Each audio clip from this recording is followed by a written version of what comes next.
वार्ता में आप सबका हार्दिक स्वागत है, अभिनंदन है। मेरे साथ है हिमाचल राज्य के अध्यक्ष संघ के महासचिव तिलक नायक जी और हमारे संगठन के बहुत बड़े साथी जो पूर्व में राज्य के सचिव भी रहे, वेटरन भी रहे, अलग अलग विभिन्न पदों पे रहे हैं, के शर्मा जी और राजेश जी। सबसे पहले मैं आप सबको, हिमाचल वासियों को, हमारे शिक्षक बंधुओं को, कर्मचारियों की नव वर्ष की शुभकामनाएं देना चाहता हूं। और इस साल की हमारी पहली प्रेस वार्ता है और कुछ ज्वलंत मुद्दे हैं जिसको लेके हम आज आपके समक्ष रूबरू है। और इसमें सबसे पहला जो प्रमुख मुद्दा है, क्योंकि कर्मचारी आपको पता है कि हमेशा अपने वित्तीय लाभ के लिए चिंतित रहता है और स्वाभाविक है कि हर कर्मचारी का परिवार है, उसकी अपनी कुछ वित्तीय जरूरतें होती है, तो उसको लेकर उसको लगता है कि जो मुझे मिलना है नियमों के तहत वो मिले, उसकी मांग भी उठाते हैं। तो उसको लेके हमारे बहुत सी जो वित्तीय जो लाभ मिलने थे वो अभी तक पेंडिंग है। उसको लेकर हम समय समय पर माननीय मुख्यमंत्री सरकार से बात भी करते हैं, हम आपके माध्यम से उस मुद्दों को उठाते भी हैं।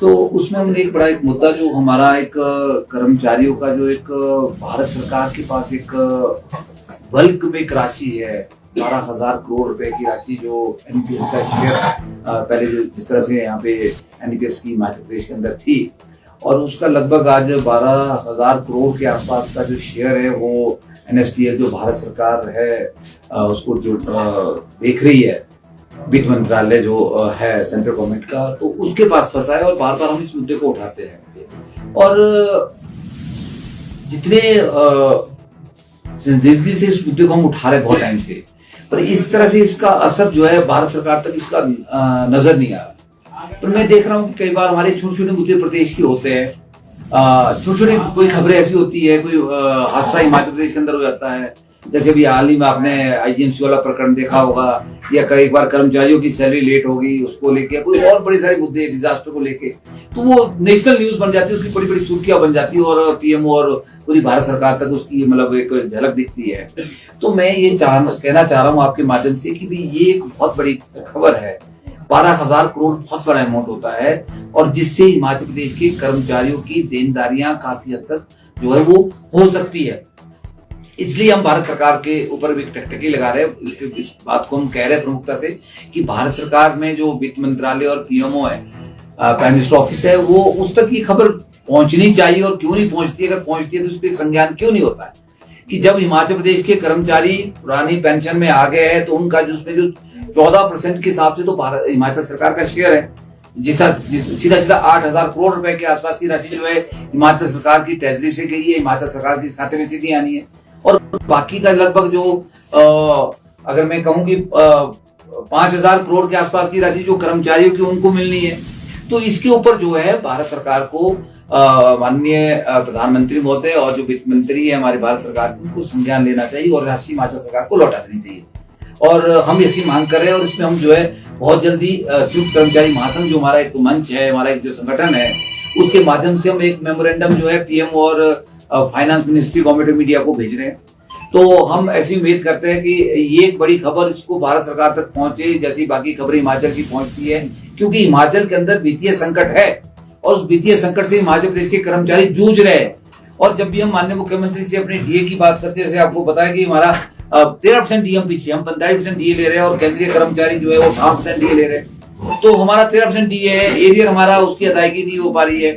और इसके साथ साथ जो है हमारा अब नया वित्त आयोग जो 7वां वित्त आयोग लागू होना है जनवरी 26 से, वो भी लागू होने वाला है। अभी हमारी जो छठे वेतन आयोग की है वो ही उसको सेटल नहीं हुई, नॉर्मली सेटल नहीं हुई है, हम पंजाब से भी डेविएट कर रहे हैं, बहुत पीछे हैं। और जो 7वां वेतन आयोग है जिसकी हम मांग कर रहे हैं, और हम इसके लिए भी साथ साथ मांग करते हैं कि भी माननीय मुख्यमंत्री इसकी भी घोषणा करे। अगर पंजाब लागू करता है, अपना पे कमीशन को बढ़ाने की घोषणा करता है तो ठीक है, नहीं तो सेंटर का स्केल हमारे को दिया जाए। तो इन सब जो वित्तीय जो हमारी आवश्यकता है जिसको लेकर हम बार बार बात कर रहे हैं, अगर ये हो जाती है तो इसमें जो भारत सरकार का जो हमारा जो 12,000 करोड़ है, ये काफी हद तक जो है कारगर सिद्ध होगा, मैं कह सकता हूँ। जब भी हम माननीय मुख्यमंत्री से बात करते हैं तो वो बोलते हैं पैसा नहीं है, भारत सरकार से पैसा आएगा, या हमारा अगला जो हमारा वित्त आयोग आने वाला है, उस वित्त आयोग में 2026 का उसमें हम स्थिति बेहतर होगी तो हम कर्मचारियों की अदायगी करेंगे, उनकी देनदारी देंगे। तो बार बार जब ये बात आती है तो हमारा ध्यान इस तरफ जाता है कि अगर भारत सरकार ही हमारा जमा किया पैसा या हिमाचल सरकार का जमा किया पैसा दे दे तो हमारी कुछ नहीं होता, इसमें कुछ राहत हमें मिलेगी। और इसको राजनीतिक विषय ना समझे, ये कर्मचारियों की जो देनदारी है उससे इसका जरूर हल होगा। ये चाहे कोई भी कर्मचारी है, किसी तरह कर्मचारी है, ये कर्मचारियों का हक भी है। और दूसरा बड़ा मामला जो हमने आज भी संयुक्त कर्मचारी महासंघ के उससे जो है आज माननीय मुख्यमंत्री को दिया है, सरकार तक पहुंचा है, उसमें कर्मचारियों की रेगुलेशन का मामला है। पहले भी कर्मचारियों की रेगुलेशन साल में 2 बार होती थी, अब कुछ समय से आपने देखा होगा 2 सालों से कर्मचारियों की रेगुलेशन एक ही बार हो रही है, 31 अप्रैल के स्टेटस को लेके। और फिर अभी मुझे 3-4 दिन से लगातार फोन आ रहे थे मुझे और वर्मा जी को कि भाई हम अप्रैल में की बजाय मई में रेगुलर हो रहे, 2 साल पूरी हो रही है, किसी के जुलाई में 2 साल पूरे हो रहे हैं।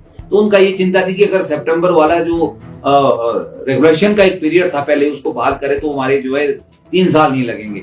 यहाँ तक कि हम तो इसमें ये भी मांग कर रहे हैं कि हमने पत्र के माध्यम से मुख्यमंत्री से आग्रह किया कि जब जब कर्मचारियों की 2 साल होते हैं तो मंथली बेस उसको वैसे उसको रेगुलर किया जाए, ऐसे उसको रेगुलर माना जाए। ये भी हमने इसमें डिमांड की है। मैंने आपको उस जो हमारा मीडिया ग्रुप है उसके माध्यम से चिट्ठी जो हमने माननीय मुख्यमंत्री को दी वो भी आप तक मैंने प्रेषित कर दी है। और 2-4 और इश्यूज जो हमारे हैं, बड़े इश्यूज है, उसको लेके जो कर्मचारियों के थे। बाकी फिर मैं एजुकेशन डिपार्टमेंट की कुछ स्पेसिफिक इश्यूज, बड़े ज्वलंत इश्यूज है, उस पर मैं आपके समक्ष चर्चा करना चाह रहा हूँ। एक तो मैंने पे कमीशन की आपकी बात की, दूसरा हमने बहुत बार, क्योंकि मेडिकल बिल्स हमारे कर्मचारी रिटायरी हमारे बैठे अब रिटायर हो गए, हमारे जो साथी थे हमारे, क्योंकि रिटायरी भी हमारा इस संगठन का हिस्सा है, रिटायर्ड कर्मचारी है चाहे रिटायर्ड टीचर्स है। तो जैसे मेडिकल बिल्स की माननीय मुख्यमंत्री ने भी कहा कि अदायगी कर दी जाएगी, या इन सर्विस टीचर उनके मेडिकल बिल है, कुछ और है। तो हम बहुत टाइम से मांग करें कि कैशलेस हेल्थ स्कीम क्यों ना सरकार लागू करे। उसमें क्या है कि उसमें सरकार का बर्डन भी कम हो जाएगा, क्योंकि हर आदमी जबरदस्ती ऑपरेशन के लिए जाएगा नहीं, हो कोई अपनी चीर फाड़श तो करेगा नहीं। जब उसको जरूरत होगी तो ही वो ऑपरेट होगा या उसको दवाइयों की जरूरत होगी तो भी उसको कैशलेस हेल्थ स्कीम का फायदा होगा और डायरेक्ट उसको जो है उसको रिलीफ मिलेगा। और बाकी जो जिस तरह का इसमें जो सरकार का और खर्चा बढ़ रहा है तो वो भी इसमें कम हो जाएगा। तो हम एक मांग कर रहे हैं कि कैशलेस हेल्थ स्कीम को सरकार कर्मचारियों के लिए लागू करे। और हर पे कमीशन में जो क्या होती है, एक ऑप्शन एक्सरसाइज करने की एक उसमें एक आती है कि कर्मचारी ऑप्शन एक्सरसाइज कर सकता है, उसको रिवाइज करने का एक ऑप्शन आती है। एक ऐसी नोटिफिकेशन हुआ करती है हर बार कि आप मेडिकल ओपन करना चाहते हैं कि फिक्स रखना चाहते हैं। जिन कर्मचारियों ने, शिक्षकों ने मेडिकल फिक्स रखा होता तो अगले पे कमीशन में या हर साल बाद उसको एक ऑप्शन एक्सरसाइज करने का मौका मिलता है, जो कि जो छठा वित्त आयोग हमारा 2022 में लागू हुआ उसके बाद से अभी तक नहीं हुआ है। क्योंकि कुछ कर्मचारियों को जो है बीच में कोई क्रॉनिक डिजीज हो जाती है या बच्चों को प्रॉब्लम हो जाती है, उनका मेडिकल दवाइयों का खर्चा बहुत ज्यादा होता है, तो वो चाहते हैं कि मेडिकल ओपन हो जाए तो उनको उससे राहत मिले। तो ये एक हम मांग बहुत टाइम से कर रहे हैं कि जो मेडिकल ओपन करने की ऑप्शन है उसको बहाल करे सरकार। ये कुछ कर्मचारियों को लेके कुछ मामले हमारे थे जिसको लेके हम बात कर रहे थे। अगर मैं एजुकेशन स्पेसिफिक बात करूं तो हमारा शिक्षा विभाग क्योंकि सबसे बड़ा विभाग है, उसमें सबसे बड़े ज्यादा कर्मचारी 80,000 कर्मचारी है। अगर सारी बात कर दी जाए तो आधे कर्मचारी तो हमारे हिमाचल प्रदेश में शिक्षा विभाग के अंदर है। तो उसमें 2 तरह की बात हुई है। एक तो हमारा धन्यवाद करना चाह रहे हैं माननीय मुख्यमंत्री का कि शिक्षा मंत्री विशेषकर और शिक्षा सचिव का भी, कि उन्होंने शिक्षा के क्षेत्र में कुछ बहुत अच्छे काम किए हैं जिसमें काफी हम अग्रसर हुए गुणवत्ता शिक्षा के क्षेत्र में। अगर हम देखें तो भी जो क्लस्टर सिस्टम लागू किया है, स्कूलों को जो हमने पहली से 12वीं तक जो है डायरेक्टरेट का उसको हमने क्या किया है, उसको हमने चेंज किया, उसका ढांचा बदला है। पहले हमारा डायरेक्टरेट एलिमेंट्री और सेकेंडरी अलग होता था, अब हमने पहली से 12वीं तक का स्कूल को इकट्ठा किया, डायरेक्टर ऑफ स्कूल एजुकेशन बनाया। वो पढ़ाई का अच्छा पहल है। उसमें क्लस्टर सिस्टम को लागू किया कि सारा एक क्लस्टर के अंदर सारा सिस्टम आ जाएगा और प्रिंसिपल सारा मॉनिटर करेगा। उसके अंदर 20-25 स्कूल प्राइमरी हाई सेकेंडरी सब उसके अंदर आएंगे, वो कंट्रोल करेगा, गुणवत्ता को देखेगा। पर लेकिन उसमें हम बहुत टाइम से मांग कर रहे थे कि प्रिंसिपल प्रमोशन की जाए। उस लगभग हमारे 950 के आसपास प्रिंसिपल के पद खाली चल रहे हैं, उसमें 799 पदों को सरकार ने भरा है। हम उसका बहुत बहुत आभार व्यक्त करते हैं। सरकार का एक बड़ा सार्थक पहल है हिमाचल सरकार की, उसमें सभी की हम धन्यवाद करते हैं, चाहे शिक्षा मंत्री है, मुख्यमंत्री है, शिक्षा सचिव है, निदेशक है। पर लेकिन उसमें उनको पोस्टिंग नहीं दी गई है। पोस्टिंग नहीं दी गई है तो उसमें दिक्कत ये है कि भाई वो काम तो कर नहीं पाएंगे उस पद का, वो क्लस्टर हेड तो बन नहीं पाएंगे, वो अपनी जगह ही बैठे हैं, कोई लेक्चर है, कोई हेडमास्टर है, तो उनको तो पोस्टिंग जो है टाइम से सरकार दे। और बाकी पद बहुत से भी खाली चल रहे हैं प्रिंसिपल के, उनके लिए वे मांग करते हैं कि जो उनकी जो एक सप्लीमेंट्री लिस्ट की बात सरकार कर रही थी, हमने भी मांग की थी कि अभी 31 मार्च को जो हमारे अभी उस पे है रीएम्प्लॉयमेंट पे है बहुत से प्रिंसिपल, वो भी रिटायर हो जाने, 100 के आसपास प्रिंसिपल की पोस्ट ऐसे रिटायर हो जानी।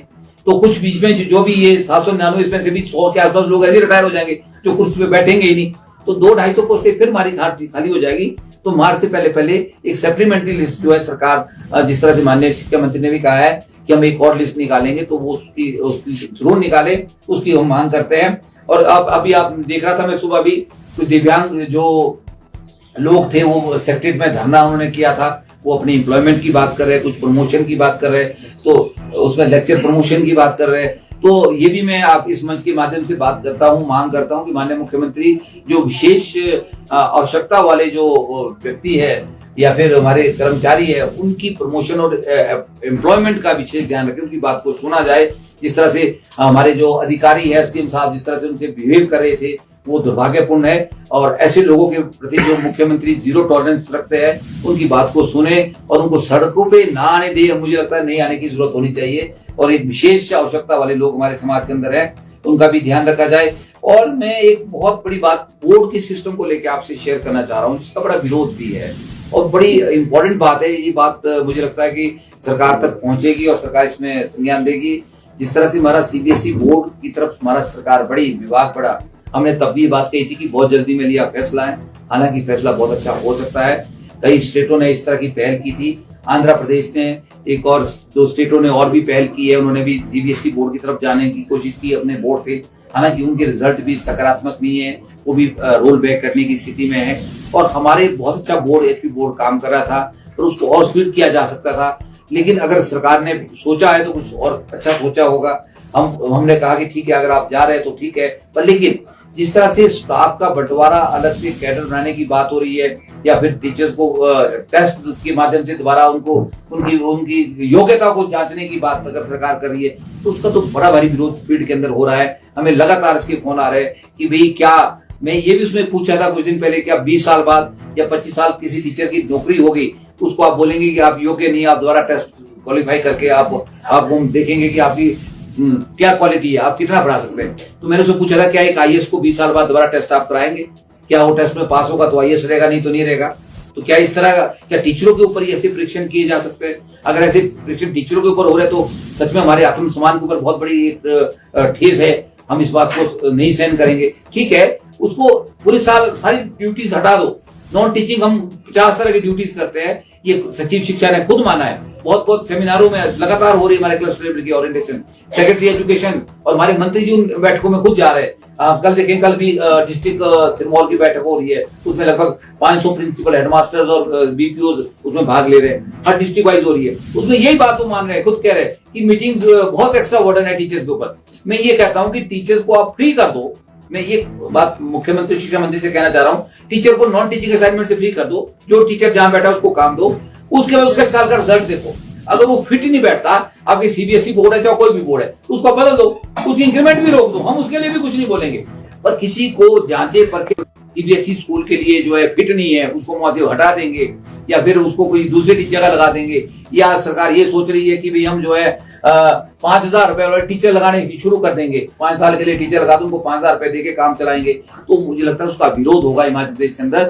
हिमाचल प्रदेश के अंदर एम्प्लॉयमेंट के लिए लोग जो है एम्प्लॉयमेंट लोग चाहते हैं, बड़ा शिक्षा का हब हिमाचल प्रदेश के अंदर है, शिक्षित लोग यहाँ पे है, अनएम्प्लॉयमेंट बहुत ज्यादा बढ़ रही है, और जो हमारे बेरोजगार है वो रोजगार के तलाश रहे हैं। ये मैं कहना चाह रहा हूँ कि सीबीएसई में ये कुछ खामियां है, और उस हो क्या रहा है, उस सीबीएसई के चक्कर में 100 स्कूल आपने सीबीएसई को दे दिए, 2,000 सेकेंडरी स्कूल हमारे पास है, टोटल 15,000 स्कूल हमारे हिमाचल के अंदर है। क्या 19,000 सेकेंडरी स्कूलों को बंद करने की सोच रहे हैं आप? उनमें भी तो गुणवत्ता देनी है ना, उनको भी आपने उतना स्टैंडर्ड बढ़ाना है कि नहीं बढ़ाना, वो भी तो वहां भी तो बच्चे हमारे ही पढ़ रहे हैं। 100 स्कूलों में आप अच्छे पढ़ा देंगे, बाकी बच्चों को थोड़ी छोड़ सकते हैं। सरकार को इक्विटेबल एजुकेशन, इक्विटेबल जो और क्वालिटी एजुकेशन देने की बात सरकार करती है, सरकार की तरफ ये लोगों की अपेक्षा रहती है। तो मैं इस बात से कहना, और उल्टा बोर्ड, हमारा शिक्षा बोर्ड जो है क्या कर रहा है, वो इस बात से परेशान है कि हमारे स्कूल चले जाएंगे, हमारी इनकम कम हो जाएगी। उन्होंने क्या धंधा नया निकाला, पैसे कमाने का धंधा, और जिसकी मैं बहुत बुरे शब्दों में भर्त्सना करता हूँ, और मैं कटघरे में खड़ा करता हूँ स्कूल शिक्षा बोर्ड के चेयरमैन को, राजेश शर्मा जी को, जो एक बिजनेस की दुकान हमारे स्कूल शिक्षा बोर्ड को बनाना चाह रहे हैं, और जो हमारे गरीब बच्चों के साथ बहुत बड़ा खिलाव कर रहा है। मैं एक एग्जांपल आपको दूं, हिमाचल स्कूल शिक्षा बोर्ड जो रिटेंशन फीस लेता है एग्जाम की 3,000 रुपए, जो वो भी गलत है, कोई बात नहीं, बहुत टाइम से ले रहा है, पर उस 3,000 के बदले में बोर्ड क्या कर रहा है, उन्होंने अपना पोर्टल बंद कर दिया बहुत पहले, जानबूझ के पोर्टल पे फीस जमा नहीं हो रही थी। उसके बाद 3,000 के बदले उन्होंने क्या किया, 5,000 रुपए लगा दी लेट फीस और 5,000 लगा दी पेनल्टी। 3,000 जहां लगना था वहां उन्होंने 13,000 लेनी शुरू कर दी। हमने उसका विरोध किया, हमने धर्मशाला जाके बोर्ड के साथ बैठक की, हमने बोला पेनल्टी किस बात की आप बताइए, आप हमारा टीडीए तो दे नहीं पा रहे 3 सालों से, पेपर चेक हमारे से करवाते हैं, फिर ऊपर से बोलते हैं कि आपको ड्यूटी तो करनी पड़ेगी। हमने बोला मैं ड्यूटी नहीं करेंगे टीचर, आप मनमानी कहते करनी पड़ेगी, तो कोई हम उनके बंधु मजदूर थोड़ी है, आप ना तो हमारा टीडीए दे पा रहे और हमारे बच्चों के ऊपर आप इतना बोझ डाल रहे हैं, जहां 3,000 रुपए लगने थे वहां 13,000 रुपए ले रहे हैं, खर्चा किस पे हो जा रहा है, बच्चों पे जा रहा है। तो इस तरह की मनमानी फिर उन्होंने माना बोर्ड में जाके कि ठीक है हम पेनल्टी नहीं लगाएंगे, पेनल्टी हमने कौन सा कसूर को थोड़ी किया, कोई गुनाह थोड़ी किया, पर लेकिन बाद में जाके वहां बात मानी, बाद में उन्होंने ना तो पोर्टल ओपन किया, उन्होंने कहा पोर्टल ओपन कर देंगे, दोबारा से आप रजिस्टर्ड कर दे और फीस जमा करें, और उल्टा एक एक को बुला के उन्होंने 13,000 रुपए लेनी शुरू कर दिए। तो ये मनमानी नहीं चलेगी और हम इसका विरोध करते हैं। और मैं माननीय शिक्षा मंत्री और मुख्यमंत्री से मांग करता हूं कि ऐसे चेयरमैन को ना लगाया जाए जो शिक्षा का बेड़ा कर देंगे। और साथ में क्या हुआ, अभी जो हमारे एसएमसी टीचर है उनका एक डीएलडी टेस्ट हो रहा है, आपको पता है एसएमसी टीचर है, एलडीआर टेस्ट हो रहा है, जिसमें उनको नियमित करने का सरकार और ढूंढ रही है। उसकी नोटिफिकेशन, उसकी एडवर्टाइजमेंट बोर्ड ने निकाली है। 2 जगह पेपर होगा, 3 जगह पेपर होगा, हिमाचल में होगा, शिमला में होगा, धर्मशाला होगा, कहीं और सेंटर होगा। तो उसकी फीस कितनी होनी चाहिए, आप खुद बताओ कितनी होनी चाहिए एक पेपर की फीस। एक सिंपल पेपर होना है 500 रुपए की फीस होती है एग्जाम की, 1,000 रुपए होनी चाहिए, और वो 3,000 रुपए फीस चार्ज कर रहा है, 3,000 रुपए। तो वो भी एक मनमानी है, बोर्ड की ऐसी मनमानी बोर्ड ना करे, उससे बोर्ड खुद अपने आप को बदनाम हो रहा है। ये कुछ बातें थी, कुछ एसएमसी में हमने कुछ कल भी मुख्यमंत्री से मांग की है, परसों शिक्षा मंत्री से की, जो एसएमसी टीचर उसमें लेक्चरर और डीपी उनके आरएनटी रूल ही नहीं बने। तो जब आरएनटी रूल तो उनका टेस्ट नहीं हो पाएगा, नियमित की राह में आगे नहीं बढ़ पाएंगे। तो इनकी भी हम मांग करते हैं कि जो एसएमसी टीचर में 2 कैडर बच गए, एक लेक्चर वर्ग और एक डीपी वर्ग, इनके आरएनपी रूल बनके इनकी भी पोस्ट एडवर्टाइज हो जाए, बोर्ड के द्वारा इनका भी टेस्ट कंडक्ट हो, एलडीआर जनरल प्रमोशन। हाँ, और जनरल प्रमोशन की है बड़े टाइम से सब मांग कर रहे हैं, जैसे जेबीटी से टीजीटी की प्रमोशन होनी है, फिर आपके जेबीटी से सीएनपी की होनी है, टीजीटी से आपकी लेक्चर्स की प्रमोशंस होनी है। तो इन प्रमोशन की हम मांग कर रहे हैं बहुत टाइम से कि ये भी सारी रूटीन में हो जाए। और एक बड़ी मांग हमने जो स्कूल, जो डायरेक्टर ऑफ स्कूल एजुकेशन बना है, उसमें हमने एक डिमांड चार्टर सरकार को दिया था और वो काफी हद तक बात भी चढ़ गई थी। हमने बोला कि आप रीस्ट्रक्चर कर रहे हैं स्कूल एजुकेशन को, वो डायरेक्टर लेवल पे नहीं होगी, वो आपको डिप्टी डायरेक्टर लेवल पे भी करनी पड़ेगी, ब्लॉक लेवल पे भी करनी पड़ेगी, तभी स्कूल लेवल पे आप जो है क्लस्टर सिस्टम को स्ट्रेंथन कर पाएंगे, उसको मजबूती से उसका रिजल्ट ले पाएंगे। तो उसमें एक बात हुई थी, हमने जो डिमांड रखी थी कि हमारे डिप्टी डायरेक्टर 3 पोस्टें है डिस्ट्रिक्ट लेवल पे, हमने कहा था कि वो अलग अलग ब्रांचेस हो जाएगी, वो कोई कोऑर्डिनेशन नहीं बनेगा, उसके ऊपर हायरार्की दी जाए, एक डिप्टी डायरेक्टर की पोस्ट को वो ज्वाइंट डायरेक्टर बनाया जाए और उसके नीचे जो है पूरा सिस्टम चलेगा। तो वो प्रपोजल शिक्षा विभाग से गई है और वो फाइनेंस सेक्रेटरी के कार्यालय में भी वो फाइल हमारी फंसी है। हम उसमें माननीय मुख्यमंत्री से फिर निवेदन कर रहे हैं, ऐसे भी हम मिलकर भी हमने बात की है, आपके माध्यम से भी बात कर रहे हैं और हम दोबारा से भी इस बात को लेकर मिलेंगे भी वो फाइल हमारी, जिसमें हर डिस्ट्रिक्ट में एक ज्वाइंट डायरेक्टर होगा, उसके नीचे 2 डिप्टी डायरेक्टर होंगे, ऐसी एक कड़ी होगी, उसमें डिप्टी डीओज होंगे, एक ऐसी स्ट्रेंथन हमारा एक ऑफिस हमारा एजुकेशन का डिस्ट्रिक्ट लेवल पे होगा। वो फाइल फाइनेंस सेक्रेटरी के ऑफिस से निकले और जल्दी से जल्दी हमारे जो है ज्वाइंट डायरेक्टर की पोस्टें भरी जाए, ऐसी हम मांग कर रहे हैं। और ये कुछ इश्यूज हमारे थे, कुछ इश्यूज को लेके हमें लगा कि आज हमें नेक्स्ट साल में जो है मीडिया के सामने रूबरू होना है और ये मुद्दे अगर हमारे हल होते हैं तो निश्चित तौर पे हमारी जो है कुछ समस्याएं हल हो जाएगी। इन्हीं शब्दों के साथ आप सबका बहुत बहुत धन्यवाद। कोई आपका प्रश्न है तो जरूर आप उसको हम टेकअप करेंगे। धन्यवाद। बिल्कुल, सातों पे कमीशन क्योंकि 2026 से 1 जनवरी 2026 से शुरू हो गया है और सेंट्रल गवर्नमेंट ने पे कमीशन बढ़ा दिया है और उसकी रिकमेंडेशन भी इसी साल आ जाएगी और इसी साल जो है भारत सरकार जो है 8th भारत सरकार का 8th पे कमीशन होगा और हमारा 7th होगा, वो लागू हो जाएगा। तो फिर स्वाभाविक है कि हिमाचल में भी वो जनवरी 26 से ही लागू होना है। तो हम कह रहे हैं कि अगर पंजाब नहीं बढ़ाते तो हिमाचल सरकार जो है वो सेंटर स्केल को अडॉप्ट करके इसकी घोषणा कर दे, ताकि कर्मचारियों को तो लगे कुछ तो हमारे को मिलने वाला है आने वाले समय में। 6 की देनदारियां भी नहीं दे पाई सरकार, आत्मघातक हुआ। देखिए वो बात बिल्कुल सही है। इसमें हम खुद नाकाम रहे हैं, हमारे कर्मचारी संगठन लड़ना नहीं जानते हैं, हम ग्रुपों में बंटे हैं और ये शायद उसका सरकार फायदा उठाती है। सरकारें तो आती जाती रहेगी, जो भी सरकार आएगी वो अपने तरीके से काम करती है और हम छठा वेतन आयोग सच में पूरी तरह से नहीं ले पाए। हम पंजाब से बहुत पीछे हैं और हमारे एरियर जो है पे कमीशन के वो खड़े हैं और डीए के एरियर है वो खड़े हैं। एनोमलीज बहुत सारी है, तो ये बात बिल्कुल सही है आपकी कि हम उसमें भी नाकाम रहे हैं। कोशिश कर रहे हैं, लगातार मांगों को उठा रहे हैं। एनपीएस की पैसे की आप मांग कर रहे हैं कि क्योंकि वो तो जिस तरह के नियम है उसके मुताबिक आफ्टर रिटायरमेंट मिलना है आपको, पहले कैसे दे सकती है? नहीं, बात ऐसा है जब कर्मचारी हमारा एनपीएस में रहा ही नहीं, जब आपने ऑप्ट कर दिया कि आप ओपीएस में चले गए, उसका जीपीएफ कटना शुरू हो गया है तो उसका कंट्रीब्यूशन तो एनपीएस में नहीं जा रहा है। जब आपका एनएसडीएल में कंट्रीब्यूशन नहीं जा रहा है और हमारी सरकार ने स्टेट बोर्ड लिखा है कि हमारे कर्मचारी ओपीएस में आ चुके हैं तो स्टेट ने जो कंट्रीब्यूशन 14% दिया वो स्टेट को चला जाना चाहिए, स्टेट हेड में जाना चाहिए। जो कर्मचारियों ने दिया 10% वो कर्मचारियों का शेयर है, तो वो मुझे लगता है उसमें कोई आपत्ति भारत सरकार को नहीं होनी चाहिए। तो जानबूझ के एक पॉलिटिकल मुद्दा है और इसको पॉलिटिकल मुद्दा ना बनाया जाए, बीजेपी वर्सेस कांग्रेस ना बनाया जाए, कर्मचारियों की भावनाओं को भारत सरकार समझे। हम सिर्फ उसमें इतनी सी बात कर रहे हैं और मुझे लगता है कि इतनी है। Thank you.